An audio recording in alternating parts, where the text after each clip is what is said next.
Welcome to Theory Neutral, the podcast about stuff languages do. I'm Logan. I'm Aiden. And I'm Jacob. And today we are talking about what this podcast is about. So we'll start off with introducing your hosts. So I'm Logan. I am a professional software engineer with a master's degree in linguistics because programming pays a lot more than academia. But my background is in computational morphology, and I worked for 9 years in a university research lab for language pedagogy. I'm Aiden. I also have a master's in linguistics, and I'm also not doing things with that degree professionally anymore. But my background is more in actually like typology and documentary linguistics and trying to understand what is there out in the world. What do languages do? I did my master's thesis on a small, tiny typological question. So this is the kind of stuff that I have some actual background in, but I absolutely love it, and that's why I had that background in it. That's why I got the background in it. So that's why I'm here to talk about it. Okay, all right. I'm Jacob. I'm a student from Germany, and I don't have a professional academic background in linguistics. I'm just interested in linguistics in general, basically. My background is actually from conlanging, which I found through world building, which is, we're not going to talk about conlanging a lot here. It's more linguistics focused, but anyhow, I think it's nice to have some more diverse people in here, like linguistics, computer scientists, and also conlanger. Like, I think both of our other hosts are also conlangers, but Yep. I think that's my main background. Yeah. All Conlangers right. who liked linguistics so much, we went and did it in school. Yep. That's true. That's my plan too. All right. So in this podcast, we are going to talk about typology, especially some interesting features languages do, as we said earlier, stuff languages do. Maybe we're even going to talk about grammars. Who knows? Maybe we're going to invite some interesting guests one time. Be ready for some interesting facts, fun facts, and interesting discussions. So let's address the name of the podcast real quick. The name comes from a reading group that Aiden and I have been in for a while, where we read grammars of various languages because grammars are cool and languages do neat stuff. And we're nerds. And we're nerds. We have noticed that different grammars pay differing amounts of attention to the theoretical underpinnings of their descriptions. Sometimes you'll run across a grammar that is so steeped in a particular niche theory that it's just impossible to understand because you went to a different university than the author did. Or that theory isn't used anymore and was discarded 40 years ago. Yes. And we came across a grammar that started out in the introduction saying that they were going to attempt to be theory neutral, and then immediately went on and talked about things like morphemes, which I just thought was incredibly ironic. And that's going to be kind of the focus of our first episode here. You can't really be completely theory neutral, because as soon as you make assertions like words exist, you're taking a theoretical stance. But we really like being as theory neutral as we possibly can be, and just looking at the cool stuff that languages do. Yeah, one of the key points of writing a grammar, in my experience of doing a documentary grammar, is to try and just present the data and explain it to the degree that you feel it's necessary to understand what's going on, but not saying, I have a theoretical agenda I want to push, and here's data that supports that, or I believe this one theory is the grand theory that everything should ever always follow, and so I am putting this grammar into that theory. You want it to be something that anybody can come to with whatever background they have, as long as they understand enough linguistics to understand it, and get what you put in out of it. And that's easy to varying degrees, because you do have to do some degree of explanation. You can't just say, here's a sentence, I don't know what's happening in it, because that's not a grammar anymore. That's just a corpus. So a lot of grammar writing and documentation, and then as an extension, a lot of typology is trying to figure out how much of this external idea of theory can we put into this? How much is helpful? How much is unhelpful? How much is just wrong? And how much do we have to sort of walk that back and say, we're going to approach this, kind of from first principles in a sense? Because really what you want to do whenever you're analyzing a language on its own, or even in a typological context, a context of trying to do typology, is you want to come at it from its own understanding of itself. You don't want to come at a language and say, all right, I'm going to go find the past tense marker. Maybe it doesn't have a past tense marker. Maybe it doesn't have tense. Maybe it does, but it does it in a completely different way. Like, you can't come at languages with pre-existing concepts and say, we're going to fit all the things into all the boxes that we assume have to exist.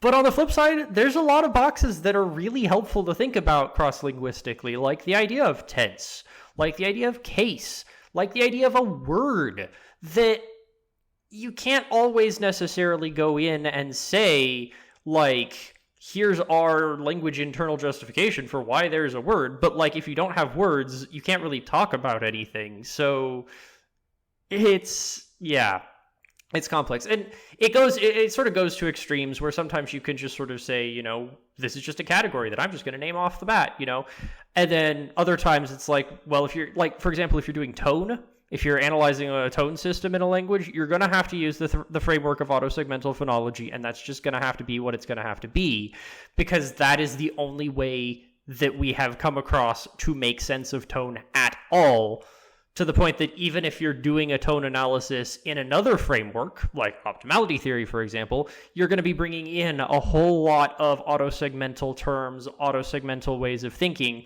because that's just the only way to make sense of tone. It just has to happen. Otherwise, you're describing a bunch of disparate tone phenomena that don't make any sense. I just got to say, as a computational morphologist, I have no idea what a word is. But anyway. Yes, it's one of these frustrating concepts that you know it when you see it, which is not great when you're doing science.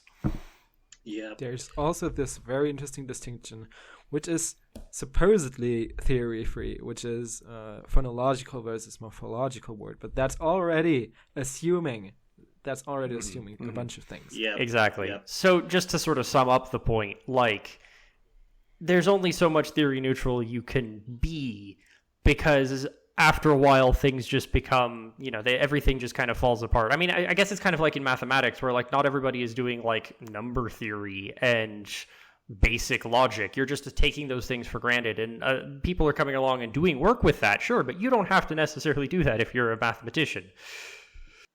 So we're going to try to be as theory neutral as we can be. See how well we do. But moving on to the main topic of our first episode today.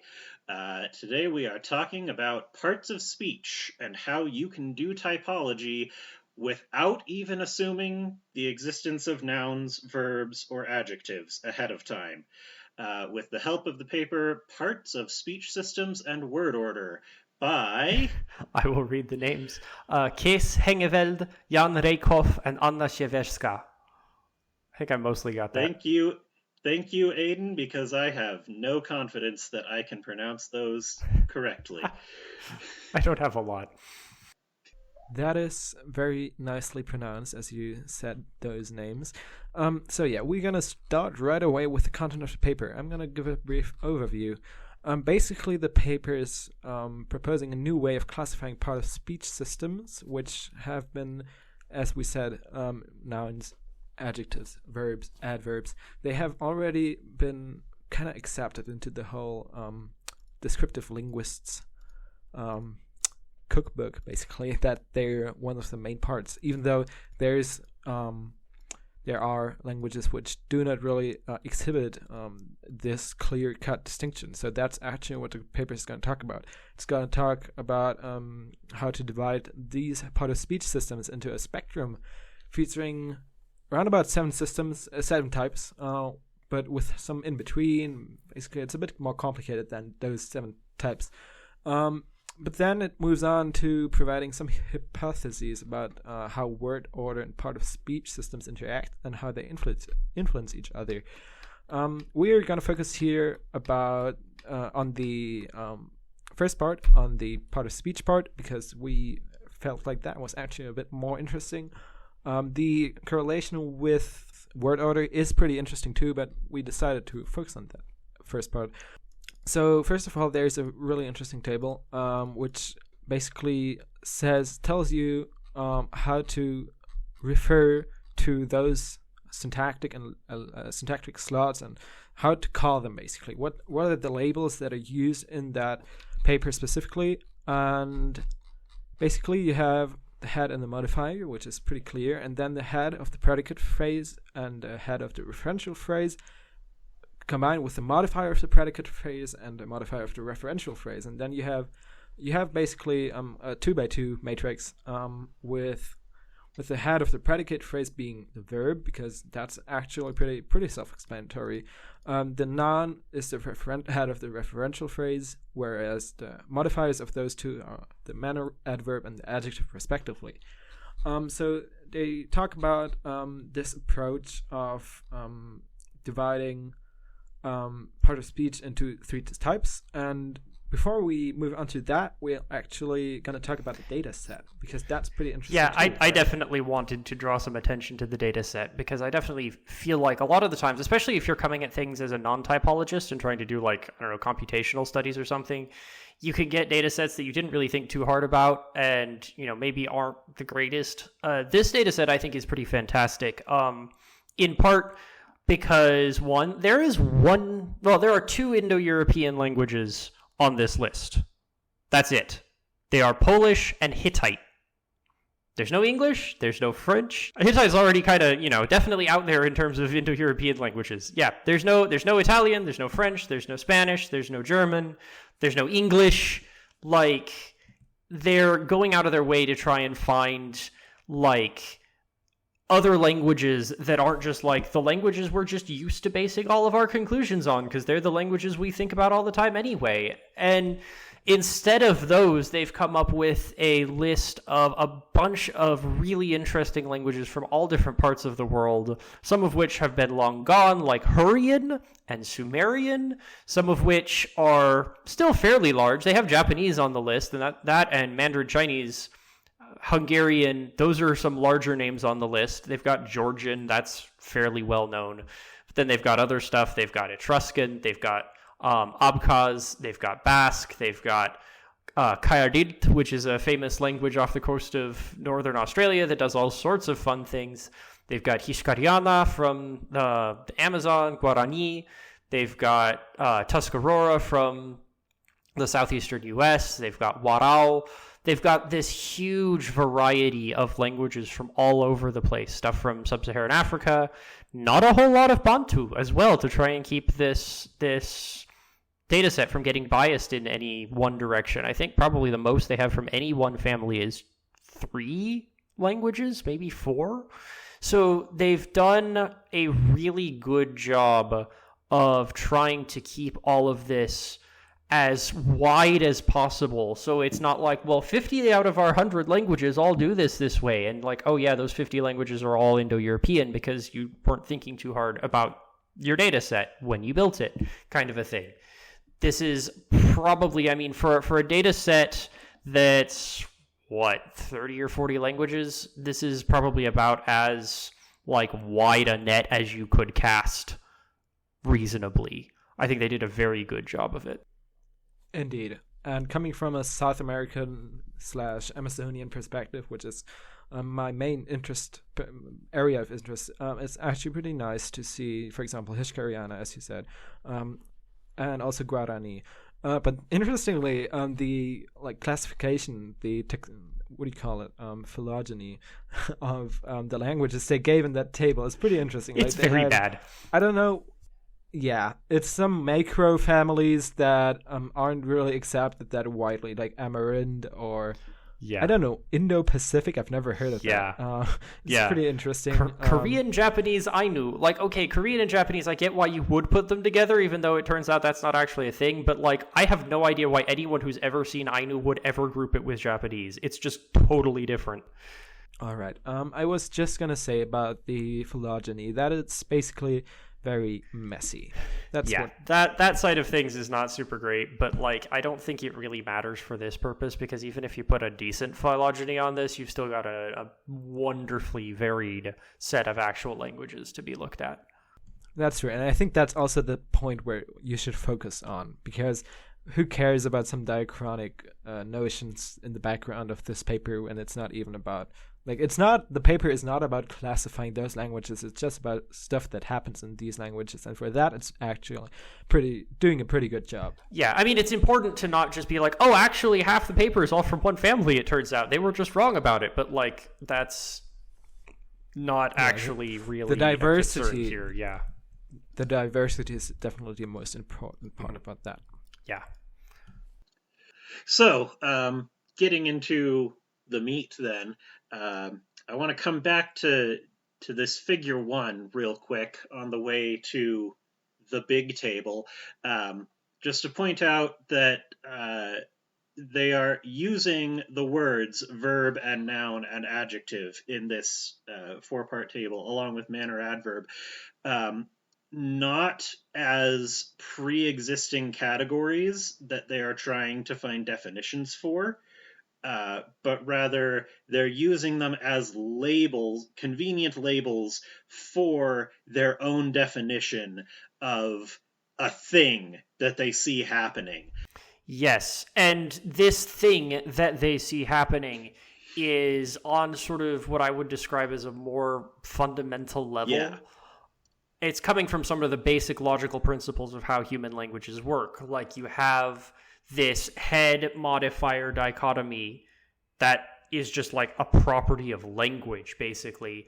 And then you also have to have, some way to refer to reference. Therefore, you have referential phrases. And you have to have some way to indicate that things are happening or states are true. Yep. Therefore, you have these predicate phrases. So it's not like there are verbs because we're used to having verbs. Like, these are properties of how all human language seems to be structured, how it kind of has to be structured. It seems like, I think people, maybe conlangers, play with this a little bit and do different things, but it's a very, very deep level fundamental property of language that I don't think there's any reason to doubt is universal. Yep. That's just how it works. And so we're working from those very, very bottom level foundation principles to build up this understanding of what's going on here. And I think you also need to consider the tradition. Like, obviously tradition is not always good, but in some cases stuff like defining the verb as being the head of the predicate phrase, that's just something very basic. Because lots of people use verb that way, and that's why you should probably call the head of a predicate phrase verb and not noun. Yes. Like, that's just the tradition part of it. If that's actually a syntactic category that makes sense. Yes. So that, yes. And that'll take us on to the next table. So figure 5, where they actually lay out their part of speech systems. Because what this table 1 is saying is not anything that shows up in the head of a predicate phrase is a verb. What it's saying is, if you have a part of speech which is lexically specified to have its primary role be serving as the head of a predicate phrase, then we're going to call that a verb. But you could have other parts of speech that happen to be able to fill that role that aren't verbs. Yes, actually, it's worth bringing up the example of like Mayan languages that have more than one noun or more than one word class that can head predicate phrases. There are things that we would call normal verbs that work like we would expect verbs in other languages to work. They agree with the subject. You can do a bunch of tense stuff on them, aspect stuff on them, etc. And then there's this whole other class of things called statives that can still head predicate phrases, but they don't get any of that person agreement morphology. They don't get any of that aspect morphology. They have their own entirely different, much reduced set of things. So they're clearly different word classes. They behave in very different ways, but both of them can head predicates. Yep, just one of them is more canonical. Yeah, so we call those verbs, but like, again, you have to, this is a great example of like, we're not saying, well, both of them are verbs because every language has to have verbs that are, you know, heading predicate phrases. We're saying there's two different classes of words, clearly based on language family internal reasoning. And we could describe them in terms of they both had predicate phrases because they do, but we're not going to impose this external grouping on them to say these are both the same kind of thing. They're just not. Yeah.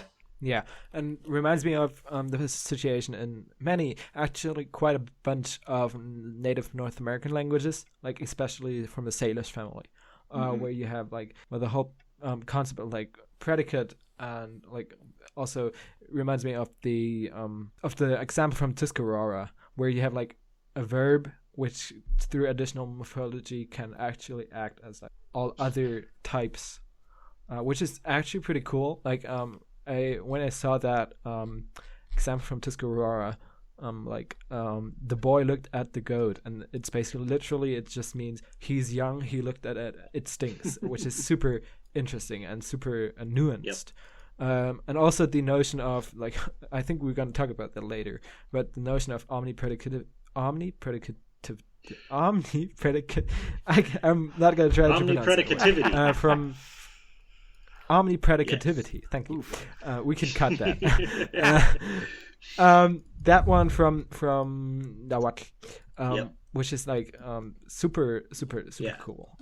Also reminds me of this non-universality of word classes. Like, Yep. Okay, so let's look at Figure 5, their actual part of speech system typology here. These authors divide part of speech systems into 7 different basic types. And we start off at the top where there is just one lexical class, which they label contentives. And you can identify contentives because they are words that can serve in any of those 4 basic functional positions without any special extra morphological machinery. You can put a contentive in the head of a predicate phrase, the head of a referential phrase, the modifier of a referential phrase, modifier of a predicate phrase, and it all just works. If we move up to type 2, then you get a split between different lexical parts of speech. So you start to see languages that have things that we're going to call verbs because they are lexical items that have their basic function as the head of a predicate phrase, and they can't be anywhere else without doing something special, like applying some sort of morphological derivation operation. But then your other remaining part of speech is just the non-verb, and a non-verb can go in any of the other 3 slots. One more step up, class 3, you've got verbs, nouns, and then modifiers. So we have things that primarily serve as the heads of predicates, and we've got things that primarily serve as the heads of referential phrases, and we're going to call those verbs and nouns because that makes sense. It matches our intuition about what verbs and nouns should be. But then there's just modifiers, and modifiers can modify anything. And so these first 3 segments, these first 3 classes, are referred to as the flexible part of speech systems, because there is at least one part of speech in your system that can flexibly fill at least 2 different functional roles. Then right in the middle of the chart, we get the differentiated part of speech system, where there are distinct lexical classes to fill all 4 of those basic functional roles. This is what we've got in English, so it kind of seems like the default. We've got verbs, nouns, adjectives, and adverbs as separate parts of speech. Yeah, that's also the point where many like linguists, especially from like the 1930s, 40s, 50s, like back then, I don't think you were that not specialized. You were that. Yeah, you're lacking that wide experience of different kinds of languages, and so you're just sort of, you learned these classes from traditional Western philology. Yeah, and you force them upon the language, and nowadays we can see when we look at the documents from back then, well, it just doesn't make sense. Why does he call that a adverb if it can work as a modifier without extra overt morphology? Which nowadays, obviously, we look at that and say, well, hold up. But I think back then it wasn't basically the tradition, not only the tradition, it was basically the mindset of the people, of the linguists back then. And now it's very progressive to have like this kind of differentiation nowadays. Yeah, the idea that you can have a language that doesn't have a verb is still like pretty darn revolutionary. I was absolutely shocked to come across even one paper that has contentive just going all the way across that whole row of the table. So let's get on to the bottom half. So 5, 6, and 7 are the rigid classes, where we don't have all of the basic slots filled, and there is no part of speech that can natively fill more than one functional slot. So class 5, you've got verbs, nouns, and adjectives, but there's just no basic part of speech that can fill the function of a manner adverb. You have to do something special to derive something into that position, or maybe you just don't have that slot in the syntax and you use some other mechanism for describing manners. Then when we go up to class 6, we lose adjectives. So now your only parts of speech are verbs and nouns. And again, if you want to describe stuff in any way, then you have to do something special. And then in class 7, there's just verbs. And this is where we have to mention omnipredicativity, because that is a word that is used to describe both ends of this spectrum, which function completely differently. The idea of omnipredicativity is that any word can serve as the head of a predicate. But there's two totally different ways you can get to that point. Either the only words that you have are the ones that are lexically specified to basically serve as the head of a predicate, or you've got contentives, which aren't lexically specified as being restricted to any function and can just go anywhere. And so, like, Nahuatl is a good example of a language with contentives, whereas whether or not Class 7 languages exist is something of a contentious topic, but you can find people arguing that Statimchets, for example, is a Class 7 language. All of its basic lexical items are predicates. And if you want to fill in the head of a referential phrase, you have to explicitly nominalize it or use a headless relative or something. Yeah, and that's why I referred to Salish slangs earlier, because I think that was the example I was thinking of. And I think another interesting dimension that you could add to that table, which might be a bit difficult depicting it graphically, would be to see, for example, in class 5, or where you don't have a part of speech that expresses the modifier of a predicate phrase, and you have like other parts of speeches which can take overt morphology to be used in that way. It would be interesting to see which of the other parts of speech, which ones can take morphology to to be used in that way. So maybe in that language, adjectives can be derived to fill that slot, or maybe it's nouns with some overt morphology. And I think that would be another interesting perspective to have, because that's kind of missing from the table. And I mean, you could also just explain it in prose, which would probably work too, but would be a bit more concise. One thing I also want to mention is that this isn't necessarily saying that, like, in a language that is differentiated, for example, where there's a basic word class for all 4 of these categories, there's not some way to get a word from one into another. Like, there are definitely ways to turn verbs into nouns and nouns into verbs in English, for example. You can do that. It's more about, like, do you have basic word classes, and especially I feel like, do you have like significantly large basic word classes? To the point that I'm not entirely sure that English should be class 4. I think it's closer to class 5 in my book, because most of its manner adverbs are derived. Yes. We have quickly, we have slowly, we have, all those sorts of things. Most of them are with like li or something. Compared to like Japanese, which is a very clear example of a differentiated one where there's multiple classes of like predicate modifier words that are just basic. There's like, piles of adverbs like kosori and yappari and amari and so on. You've got like iconicity or iconic. There's a word for that I don't remember. Idiophones. That's the word. Yeah. They've got idiophones that you can put in here. Sometimes you have to have an adverbializer particle attached. Sometimes you don't. Some of it depends on the word class. But like there are these clear, relatively large and very common classes of basic predicate modifier words. Whereas English has a few, maybe. I can't think of any off the top of my head. But obviously in Japanese there are ways you can turn an adjective into an adverb very easily. You can turn a verb into an adverb very easily.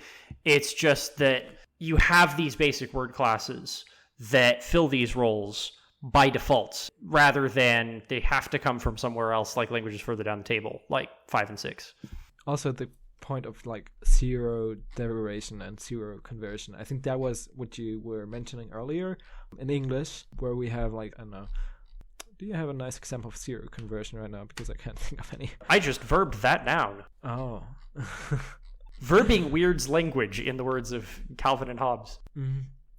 But also another interesting point is like the situation in Caribbean languages, where you have basically two opposing opinions on the whole adjective deal, because there are some linguists, like for example Spike Gilday or Sergio Meira, who argue that there is actually not a dedicated adjective class, but rather there is like property concepts which are encoded by either nouns or adverbs, which shows that not all word classes are universal. And I think that's one of the main points of the entire paper, which is very important to state. But also that's interesting because there's like Dixon, like R.M.W. Dixon, who's pretty well known in linguistics, who was originally arguing against that, who said, well, adjectives are universal in that sense. And here's some arguments for that. And then like Spike Gilday and Sergio Meira published a paper on specifically on property concepts in Caribbean languages. Interesting discussion either way. I don't want to get too deep into it, but I can recommend the paper. Maybe we can link it in the description. Yeah, that would be good. One other thing to note is that this table makes some interesting predictions about, like, it's not only like how many word classes do you have and how do they interact with each other, but it's also which ones do you have. And there's a very clear prediction here that head of predicate phrase is the most likely to be a distinct word class. Modifier of predicate phrase is least likely to be a distinct word class, and there's this sort of progression that you get. Which also yields the hierarchy that is given somewhere in that paper. Yes. And yeah, I have some questions about how exactly that works out, because thinking about like Japanese and Korean, for example, I don't know if Korean has the same sort of modifier of predicate phrases things like adverbs that Japanese has. Korean, its adjectives are just verbs. They are morphologically identical to verbs. There's probably a few ways in which, like, the fact that it's a property concept word enables it to do something that a normal verb can't do or something. But, like, for most intents and purposes, they're just verbs. Japanese has a class of adjectives, some of its adjectives, that head predicate phrases, and that's basically how they function, even if morphologically they're distinct from actual verbs.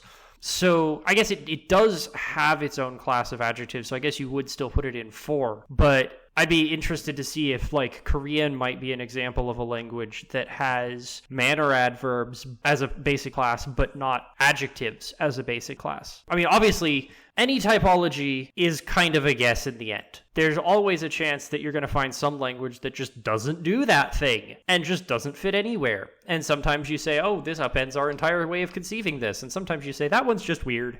You know, some languages is just like, well, this property just doesn't apply, so it doesn't fit anywhere in our typology. And sometimes it's, you know, there's just one language hanging out there doing its own thing.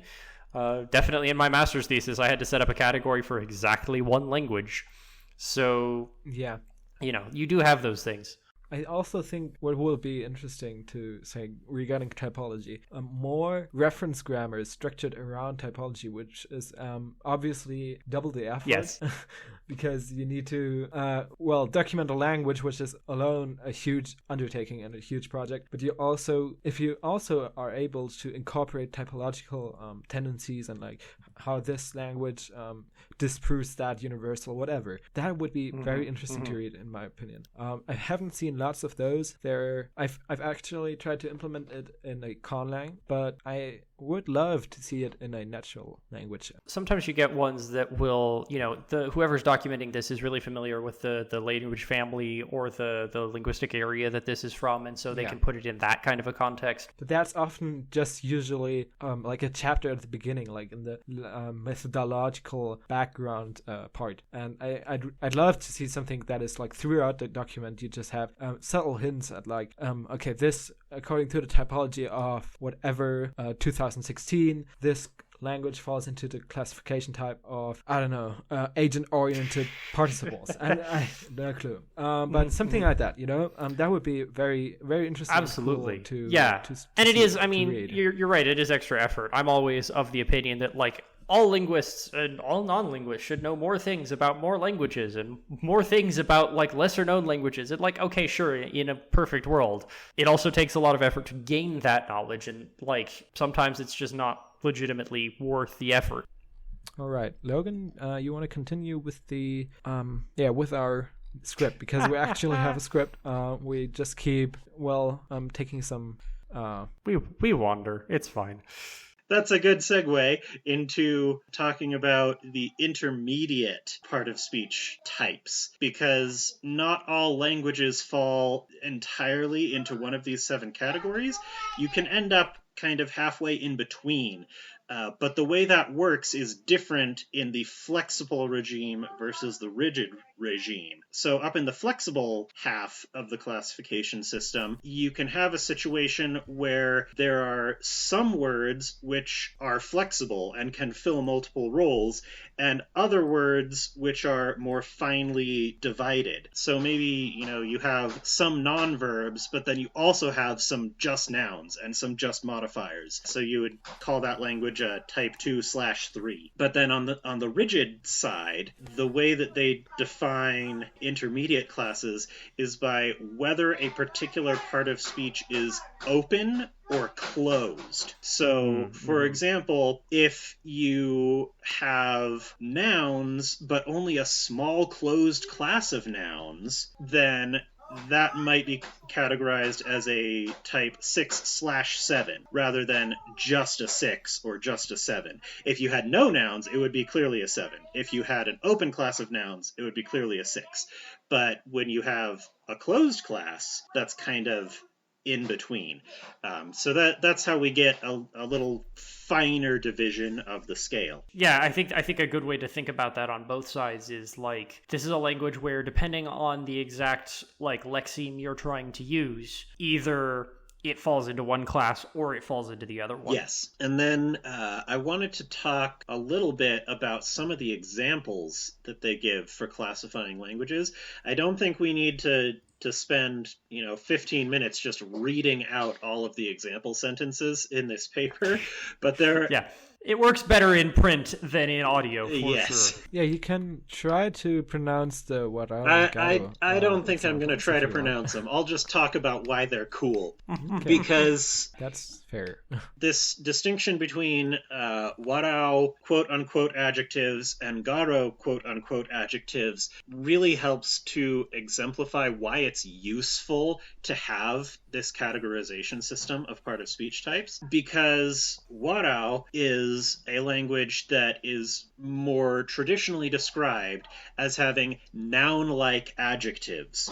And so things that would be adjectives in English can serve as the heads of referential phrases, so they look a lot like nouns. Whereas in Garo, the things that we would translate as adjectives in English behave more like verbs. They can be the heads of predicate phrases all by themselves. And so traditional typology would say, oh yeah, there's adjectives, but there's like nouny kinds of adjectives, and then there's verby kinds of adjectives. But what this paper points out is that actually what's going on here is completely different in each of those languages. It's not that there's a class of adjectives that kind of acts verby or kind of acts nouny. Rather, in Warao, you've got a type 2 flexible part of speech system where you've got a bunch of non-verbs. And so a single part of speech can fill referential heads or referential modifiers. Whereas in Garo, you've got a type 6 rigid system,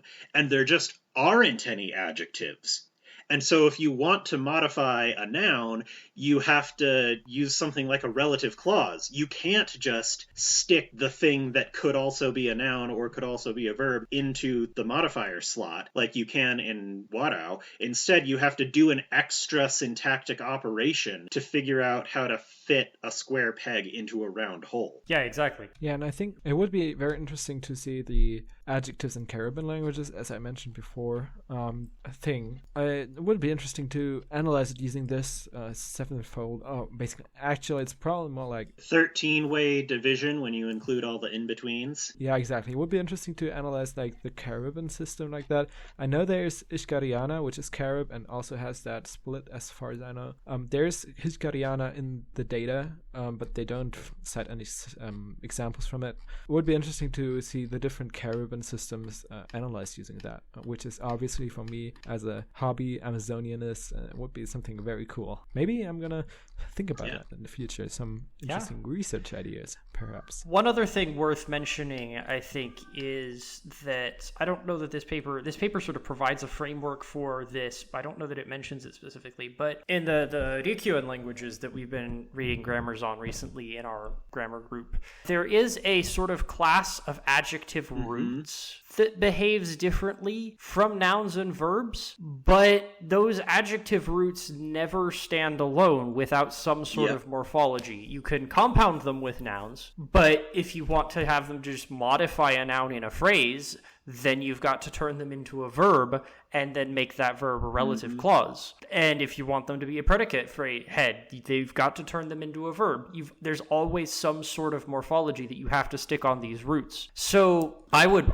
sort of hazard a guess that puts some of these Ryukyuan languages in like class 5 or 6, where there's probably some cases where you have just like a plain adjective, but most of the time you only have verbs and nouns, despite the fact that you have a third class of roots, but syntactically those roots have to be put into one of those other classes before you can use them. Interesting. We also need to talk about zero derivation, because especially when English is your baseline, like we have a lot of words that can be either verbs or nouns, and you can verb anything in English if you want to.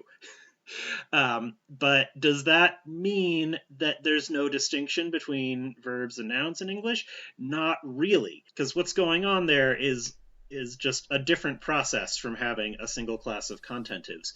The authors address that issue in section 3.7 on the semantics of flexible lexemes. So there's quite a lot of verbiage here, but I think we can summarize the idea as basically being that a flexible lexeme has a single vague sense, and its different interpretations in different syntactic positions have to come from the syntax itself, which means that it will always be predictable. So if you take something that looks like it should be a noun and you stick it into a predicate head position, then what you get as a verby kind of meaning is always going to be completely predictable, no matter which nouny meaning kind of thing you put there. And vice versa. If you have a contentive word that feels really verby, but you decide to use it as the head of a referential phrase, what it ends up meaning is always going to be completely clear and predictable all the time. Yeah, compared to English, for like an example, like English take. A take is very specifically somebody's like opinion about some sort of a thing. It's not just the act of grabbing a thing or any other sort of much more basic meaning that you might just expect from like taking the word take and making it a verb or making it a noun. It acquires by this derivational process a very specialized meaning. I can't think of any other good examples right now, but that's one that came to mind of you're doing more to this word than just putting it in a different slot in the sentence. You're actually deriving it into a new lexical item, even if there's no visible form change. And this also yields the question, what is basic derived semantics?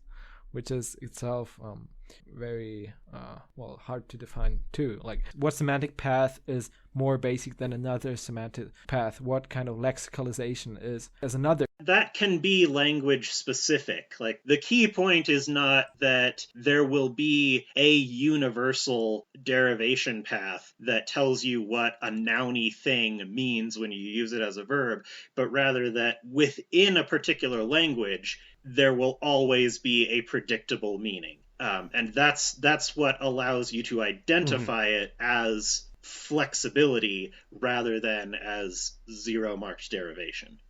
All right. So moving on, we have the actual like hypothetical part, like pertaining to hypotheses. The part of that paper, which we talked about earlier, briefly mentioned it, word order and how it interacts with those part of speech systems that we looked at earlier. It's in the title. That means it needs to be relevant.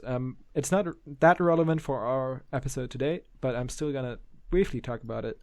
Basically, they have a new system. Like, they have a huge table with a lot of data, which I'm not gonna go over. But there's also some interesting stuff. They define, which was interesting, they define the subject of an intransitive sentence as the single argument occurring within a sentence. But the weird part is the subject of a transitive sentence is the constituent that shows the same syntactic behavior as that of the single argument of an intransitive sentence, which completely excludes the whole notion of ergativity. I mean, not really, but it kind of disregards the fact that sometimes, like, I think they refer to the A of a transitive sentence by that phrase, but they disregard that the O can also act accordingly to the S of a intransitive. They are really trying to be pretty pre-theoretical here, and identifying something as ergative or nominative is making a theoretical judgment which is not necessarily relevant to their analysis. So the fact that they define a subject in this way could just be that, we need something really, really simple and straightforward that works for every single language in our extremely diverse sample. So we're just going to go with this. But moving on to the actual content of Section 4, they basically connect this part of speech systems with word order and have a kind of new system of labeling word order, where they don't use the traditional part of SVO-OVS as we know it, for example, from Greenberg. There is instead first of all, there is the predicate order, which is like predicate initial, predicate medial, predicate final. And there's also the phrase internal thing, where there is like HM for head modifier, MH for modifier head, and MHM for both of them, which is like alternating or both combined. Yes, and I like that a lot better than the traditional subject, object, whatever. In part, again, because subject and object aren't always useful terms, and also because usually a lot of that word order has more to do with information structure than it actually has to do with just like, you always have the subject before the object. It's like, no, you always have the topic before the rest of the clause. So this helps capture that a little bit better. Yeah, I was also reminded of topicalization strategies, because I've read with my reading group, the last paper we read was on topic and focus, basic That's overview. the good stuff. And there was some strategies. Yeah, it's good stuff. It's really good stuff. Yes, it I was. think your thesis was on focus, wasn't Yep. it? Yeah, very nice. Yeah, and then in Section 5 quickly talks about hypotheses, which is given on page 546. There's a general hypothesis and there's several other hypotheses. But we're not going to talk about that. Instead, we're going to wrap it up for this episode. And yeah, Aidan is going to talk about what we're going to do next time. Yeah, so next week I think I'm going to bring a paper by Larry Hyman on... So like this week we talked about, here's a typological system that's really pretty darn good, that is set up based on good principles and good data. And next week, I'm going to bring a paper about pitch accent, which is a relic of a typological system that is not super well set up. And this is a paper demonstrating why that typological categorization doesn't really seem to hold in the face of the data.